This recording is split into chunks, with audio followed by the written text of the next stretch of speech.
최성호는 아침 6시면 어김없이 눈을 떴습니다. 알람이 울리기 전 몸이 먼저 기억하는 시간이었지요.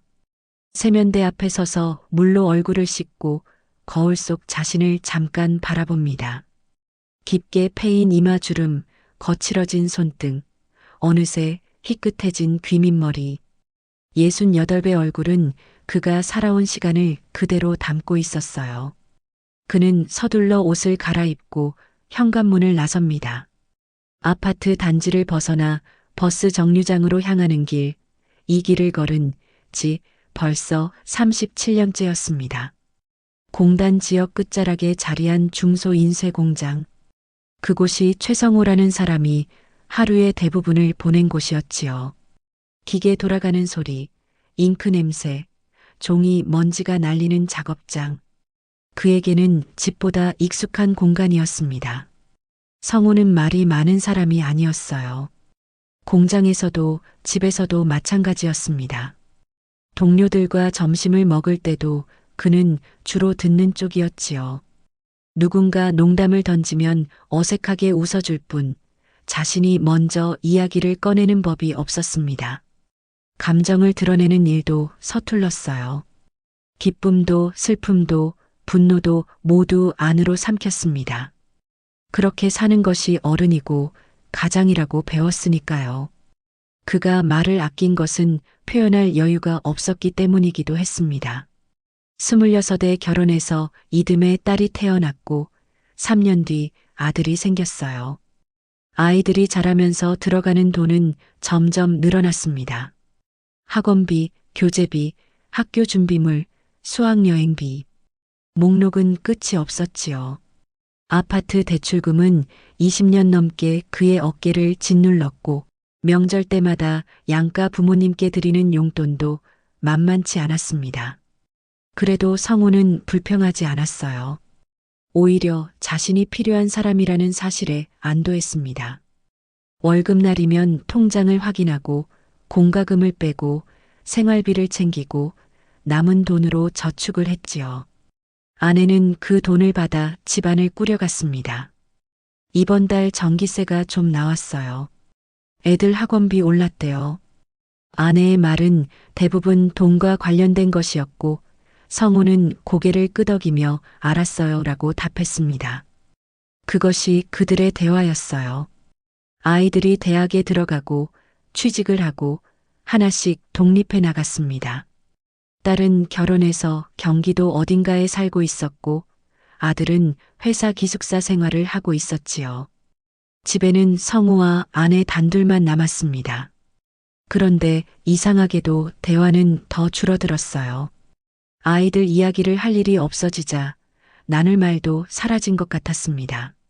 저녁을 먹고 나면 아내는 거실 소파에서 TV를 보고 성호는 작은 방에서 신문을 보거나 멍하니 천장을 바라봤습니다. 주말에도 크게 다르지 않았어요.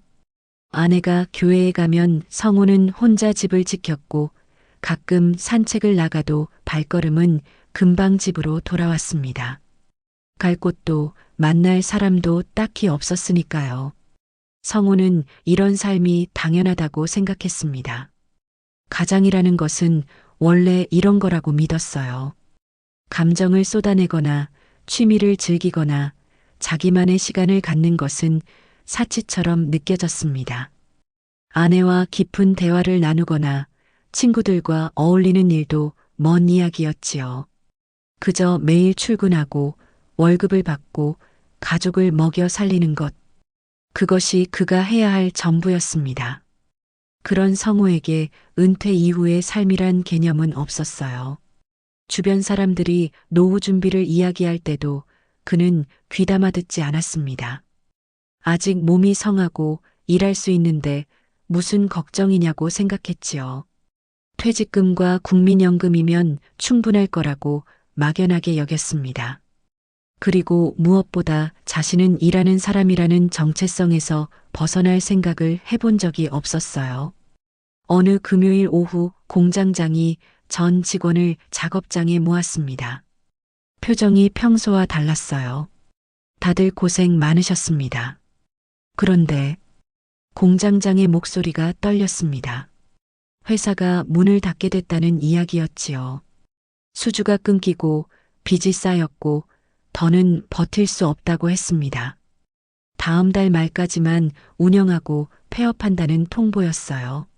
성우는 그 자리에서 아무 말도 하지 못했습니다. 옆 사람의 한숨 소리, 누군가 삼키는 침 넘어가는 소리만 들렸지요. 머릿속이 하얗게 비었습니다. 37년을 다닌 곳이 한순간에 사라진다는 게 실감나지 않았어요. 그날 저녁 성우는 집에 돌아와 아내에게 말했습니다. 회사가 문 닫는데요. 아내는 잠시 멈칫하더니 물었습니다. 퇴직금은요? 그 질문에 성우는 대답 대신 고개를 돌렸습니다. 그날 밤 성우는 잠을 이루지 못했어요. 천장을 바라보며 생각했습니다. 이제 뭘 하며 살아야 할까? 나는 누구인가? 일하지 않는 나는 어떤 사람인가? 답은 나오지 않았습니다. 다만 가슴 한구석이 텅 빈 것처럼 허전했지요. 마치 오랫동안 짊어지고 있던 짐을 내려놓았는데 그 무게가 사라진 자리가 너무 낯선 기분이었습니다. 다음 날부터 성우는 여전히 6시에 일어났습니다. 하지만 갈 곳이 없었어요.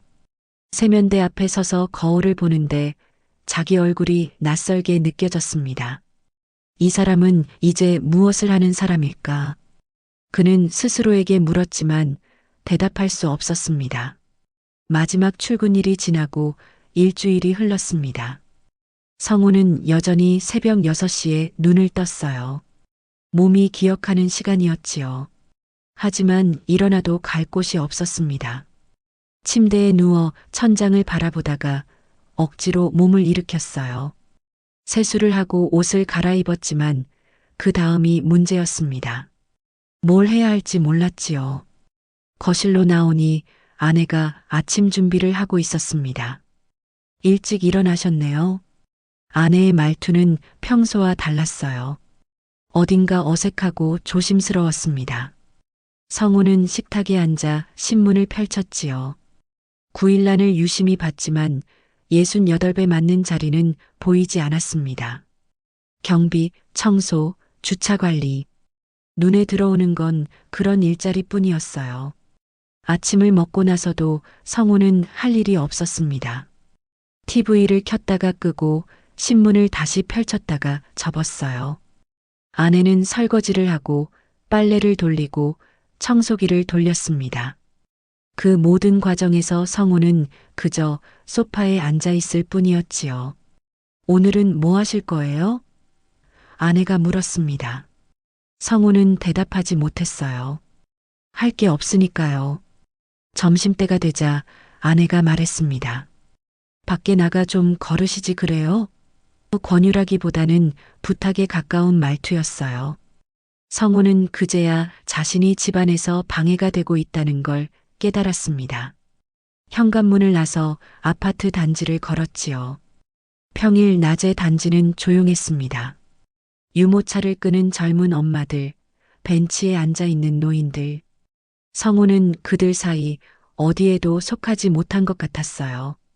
1시간쯤 걷다가 집으로 돌아왔습니다. 아내는 거실에서 TV를 보고 있었어요.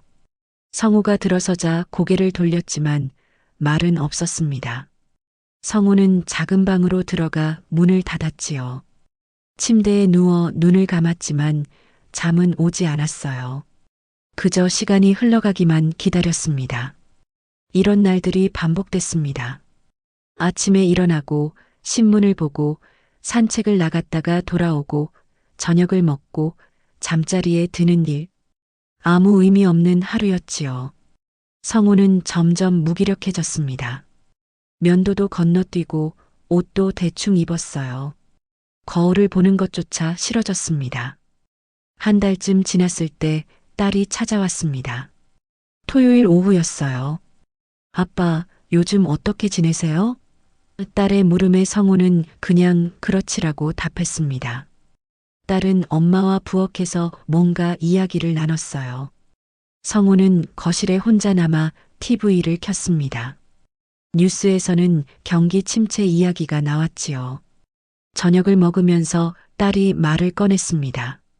아빠, 요즘 일자리 찾아보세요? 성우는 고개를 끄덕였어요. 봤는데 마땅한 게 없어. 딸이 말했습니다. 나이 생각하면 그럴 수밖에 없어요. 너무 욕심내지 마세요. 현실적인 조언이었지만 위로는 아니었지요. 성우는 숟가락을 놓고 물을 마셨습니다. 아내가 말했어요. 퇴직금이 생각보다 적게 나왔어요. 이걸로 얼마나 버티겠어요? 딸이 고개를 끄덕였습니다. 두 분 다 건강하실 때 계획을 세우셔야 해요. 나중에 아프시면 더 힘들어요. 그들의 대화 속에서 성우는 점점 투명 인간이 되어가는 것 같았습니다. 의견을 묻는 게 아니라 상황을 정리하는 자리였지요. 집은 너무 넓지 않아요? 관리비도 만만치 않을 텐데. 딸의 말에 아내가 한숨을 쉬었어요.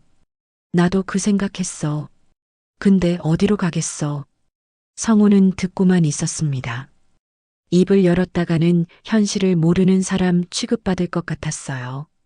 딸은 한참을 계산기를 두드리다가 말했습니다. 아빠 연금이랑 엄마 노령연금 합치면 200이죠?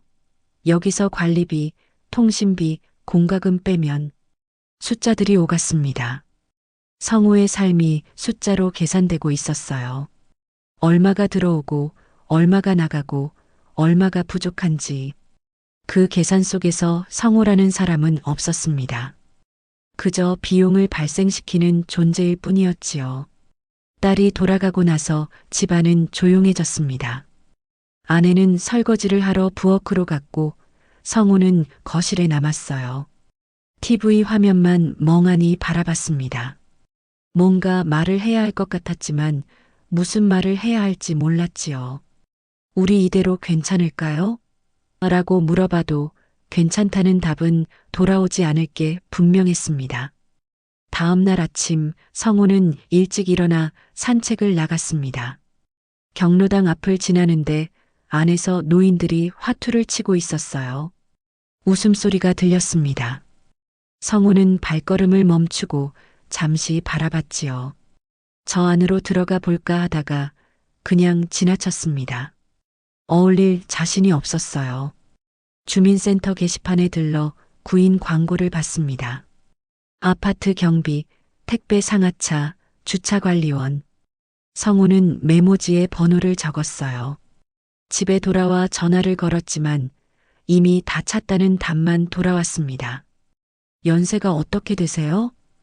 누군가 물었을 때 68입니다라고 답하자 상대방의 목소리가 달라졌어요. 아, 네. 연락드리겠습니다. 하지만 연락은 오지 않았습니다. 일주일쯤 지났을 때 집에서 작은 사건이 터졌습니다. 아내가 생활비 봉투를 성우 앞에 내밀었어요. 이번 달부터 이걸로 쓰세요. 개인 용돈이에요. 봉투 안에는 10만 원이 들어 있었습니다. 성우는 그 돈을 바라보며 얼어붙었지요. 30년 넘게 월급을 집에 갖다 바친 사람이 이제는 용돈을 받는 처지가 됐습니다. 이게 뭐요? 성우의 목소리가 떨렸어요. 아내는 담담하게 말했습니다. 돈 관리 좀 해야 해요. 이제는 벌이가 없잖아요. 그 말이 가슴에 박혔습니다. 벌이가 없는 사람. 성우는 그 말을 곱씹었어요. 그렇다면 나는 이제 뭔가 아무것도 아닌 사람인가? 성우는 봉투를 밀어냈습니다. 필요 없어요. 하지만 아내는 거두지 않았어요. 현실을 봐야 해요. 우리 형편이 어떤지 알잖아요. 성우는 아무 말도 하지 못했습니다. 형편을 모르는 게 아니었어요. 다만 이렇게까지 내려올 줄은 몰랐습니다. 그날 밤 성우는 작은 방에 누워 천장을 바라봤습니다.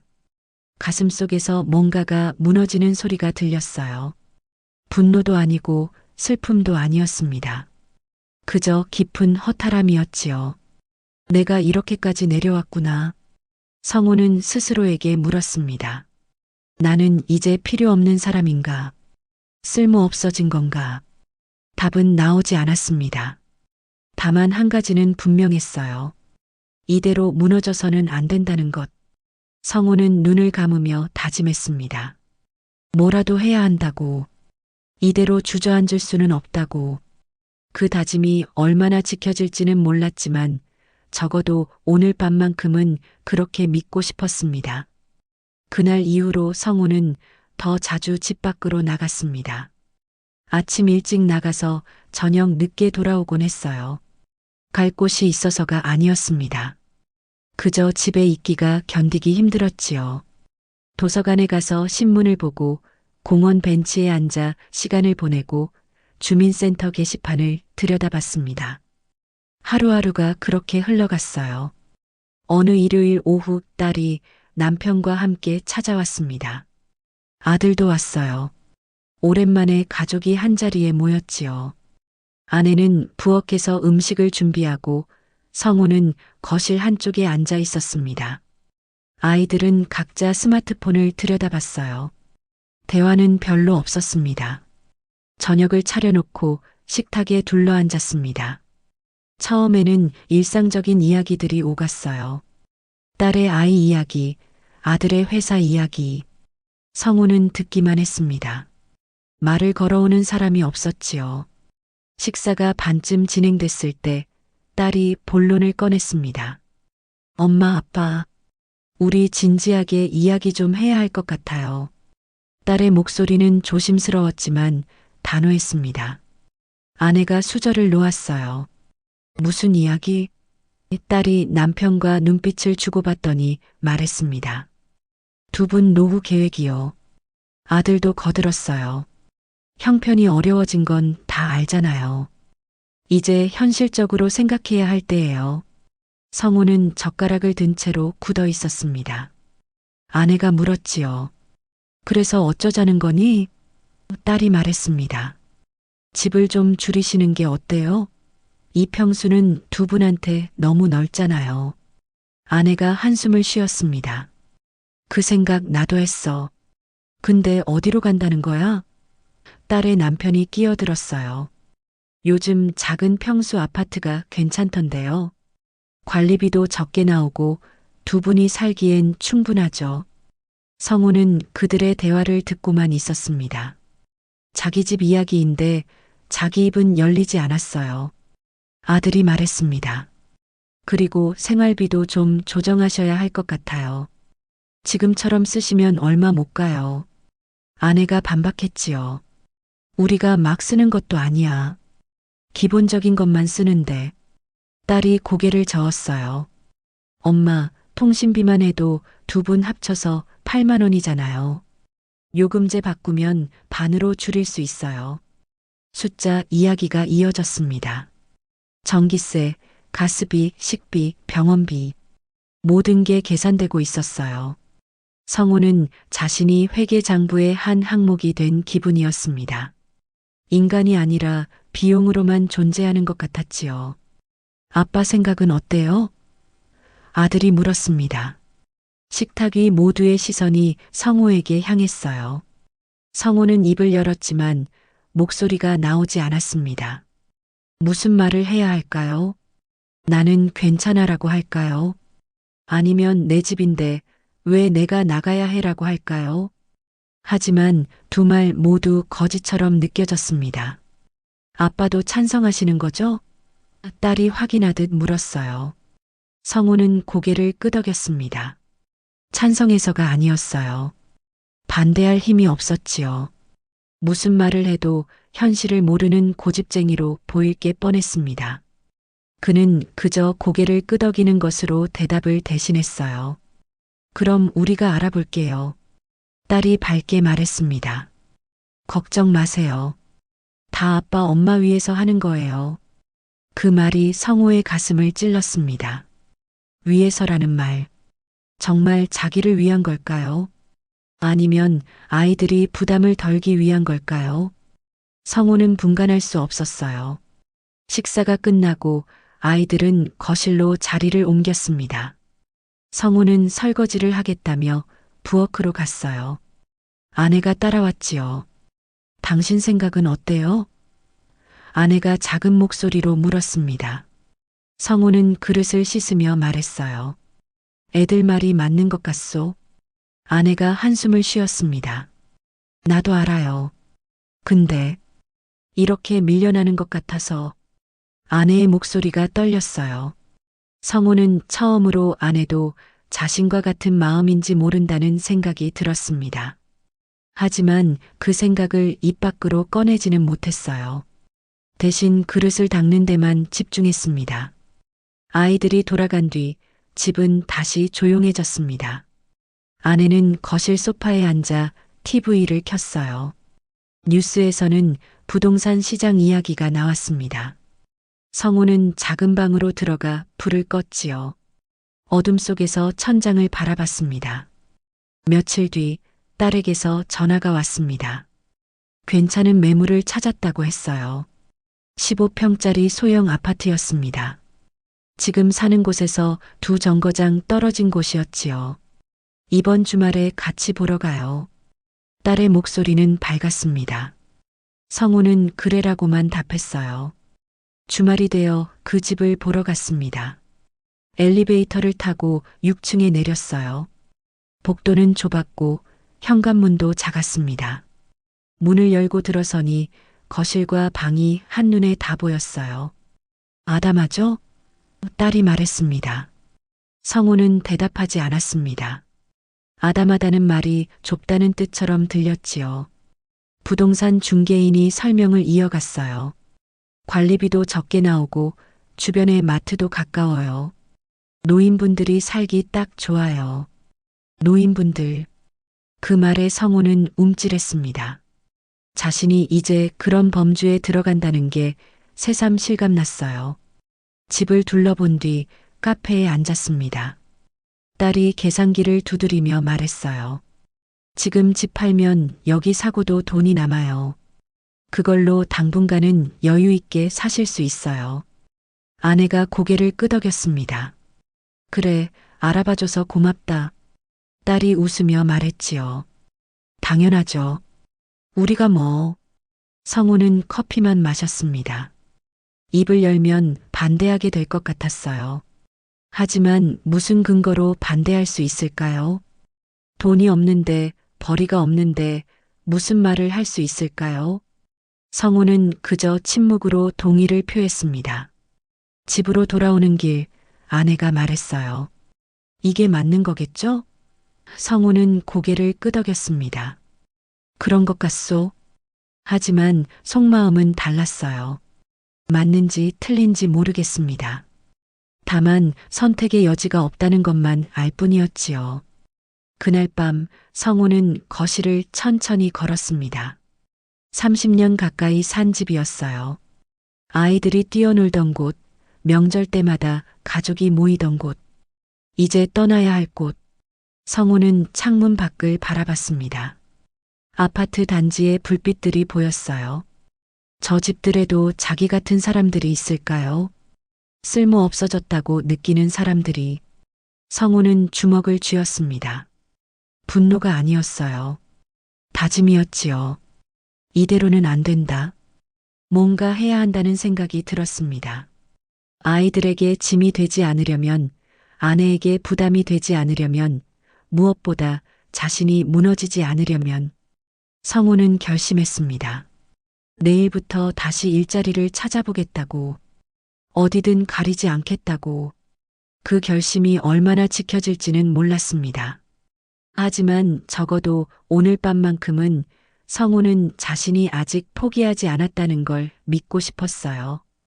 창밖을 바라보던 성우의 눈빛에 작은 불씨 하나가 살아있었습니다. 다음 날 아침 성우는 평소보다 일찍 일어났습니다.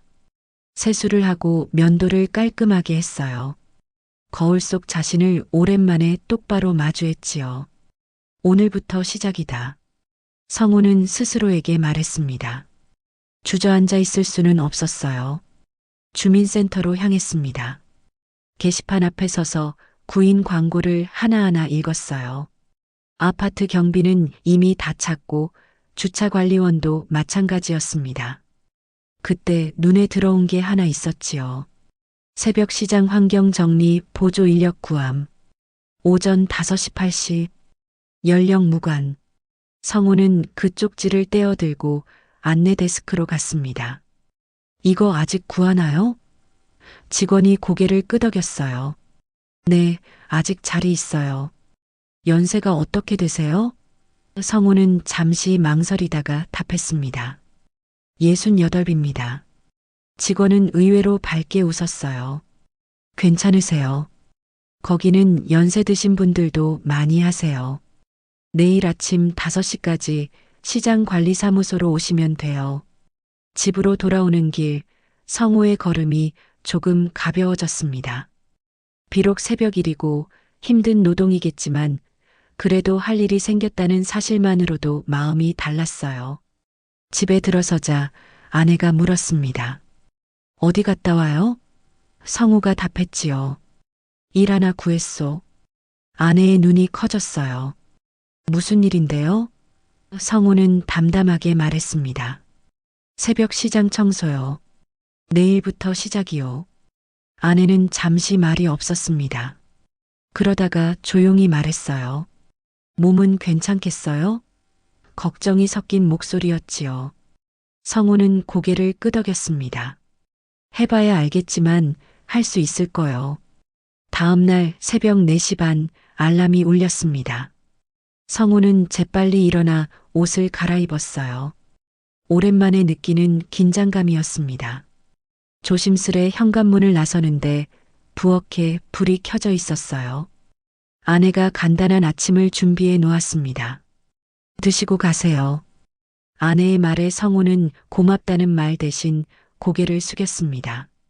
시장에 도착하니 이미 몇 명이 와 있었어요. 모두 성우와 비슷하거나 더 나이 든 사람들이었습니다.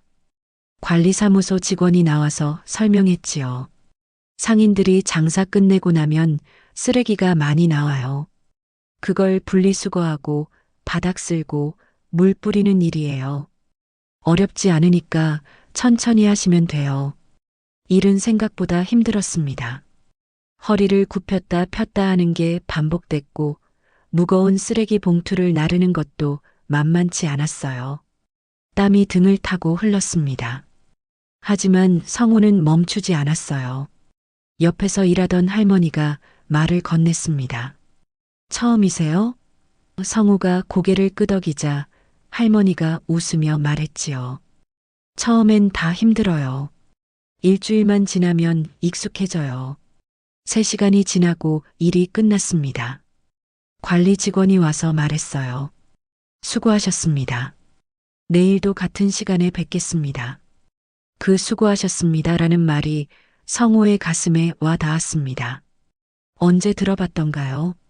누군가 자신에게 고맙다고 수고했다고 말해준 게. 성우는 그 말에 힘이 났어요. 일주일이 지났습니다.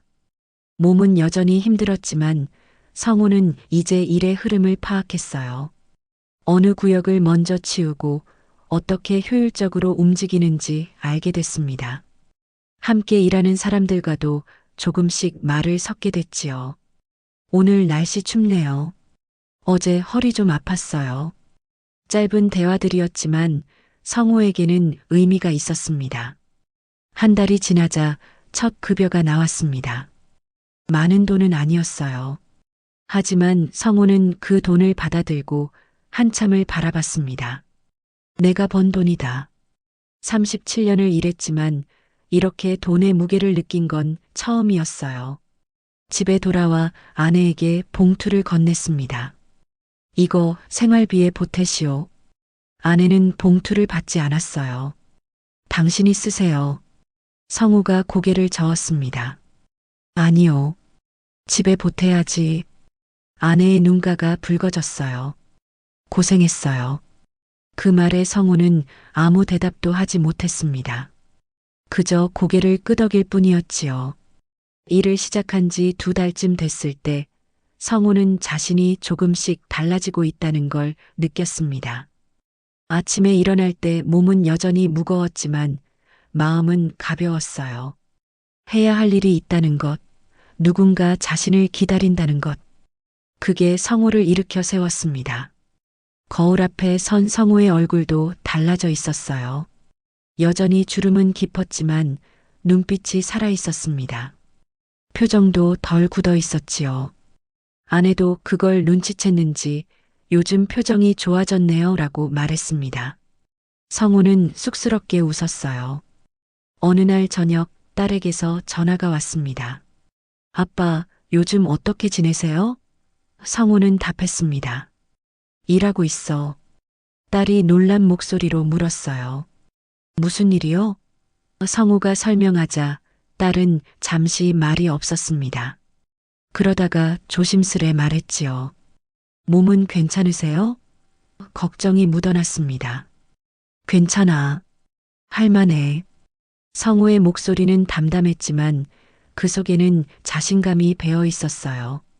딸이 말했습니다. 무리하지 마세요. 건강이 제일 중요해요. 성호는 웃으며 답했지요. 알아. 걱정 마. 전화를 끊고 나서 성호는 생각했습니다. 아이들이 자신을 걱정한다는 게 이상하게도 기분이 좋았어요. 성호는 이제 집에서도 당당해졌습니다. 비록 작은 돈이지만 자신이 벌어온다는 사실이 그를 다시 세워주었어요. 가족의 평가에만 매달리지 않게 됐습니다. 자신의 하루를, 자신의 역할을 스스로 만들어가고 있었으니까요. 성호는 깨달았습니다. 은퇴가 끝이 아니라 다른 형태의 시작일 수 있다는 것을요. 석 달째 되는 급여날, 성호는 조금 특별한 계획을 세웠습니다. 아침 일을 마치고 집에 돌아와 씻은 뒤 아내에게 말했어요. 오늘 저녁 밖에서 먹읍시다. 아내가 고개를 들었습니다. 무슨 일 있어요? 성호는 잠깐 웃었지요. 그냥 오랜만에요. 저녁 때 단골 식당에 갔습니다. 삼겹살집이었어요. 젊었을 때 가끔 왔던 곳이었지요. 자리에 앉아 고기를 주문하고 성호는 아내를 바라봤습니다. 언제부터인가 마주보고 앉는 게 어색해졌었어요. 하지만 오늘은 달랐습니다. 고생 많았소. 성호가 먼저 말을 꺼냈습니다. 아내가 놀란 듯 그를 봤어요. 갑자기 무슨 말이에요? 성호는 천천히 말했습니다. 그동안 당신도 힘들었을 거요. 나는 몰랐는데. 아내의 눈가가 촉촉해졌지요. 괜찮아요. 다 지나간 일이에요. 고기가 익어가는 소리만 한동안 들렸습니다. 성우가 고기를 집어 아내 앞 접시에 놓았어요. 먼저 드시오. 작은 행동이었지만 오랜만의 일이었습니다. 아내가 고기를 한 점 집어 먹으며 말했지요. 요즘 표정이 많이 좋아졌어요. 성우가 물었습니다.